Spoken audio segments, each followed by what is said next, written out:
ఇప్పుడు చూశాను, ఇప్పుడు అధికారులు చూపించారు కొండవీటి వాగును బూట్ చేసి అవతలకి యువతలకు పోయేదానికి వాళ్ళు రోడ్డు వేసుకొని ఉన్నారు.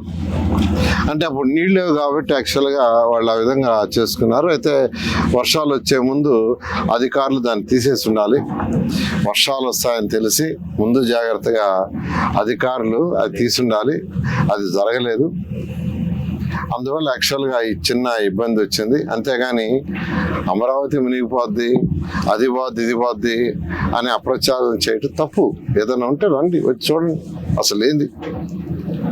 ఇప్పుడు యాక్చువల్గా బైపాస్ చేశారు, మొత్తం నీళ్ళు వెళ్ళిపోయినాయి. 24 అవర్స్లో పోయినాయి. వాడు బైపాస్ చేసిన 24 అవర్స్లో నేను అసలు ఇప్పుడు చూసి ఆశ్చర్యపోతున్నా. వాళ్ళు యాక్చువల్గా కాంట్రాక్టర్లు కొండవీటి వాగు మీదే రోడ్డు వేసుకున్నారు. ఇంక రోడ్డు వేసుకుని నీళ్ళు ఎట్టిపోతాయి వెనక బాక. కాబట్టి ఈ కన్స్ట్రక్షన్ పీరియడ్లో ఇటువంటివి ఉంటాయి. అందుకని ఇప్పుడు అధికారులు చెప్తున్నాను, మళ్ళీ ఫర్దర్గా వర్షాలు వచ్చినా ఇబ్బంది లేకుండా ముందు జాగ్రత్త తీసుకోమని నేను అందరికీ చెప్తున్నాను. అమరావతి క్యాపిటల్ సిటీ ఎవరు ఎన్ని దుష్ప్రచారాలు చేసి ఆపాలనుకున్నది ఆగదు.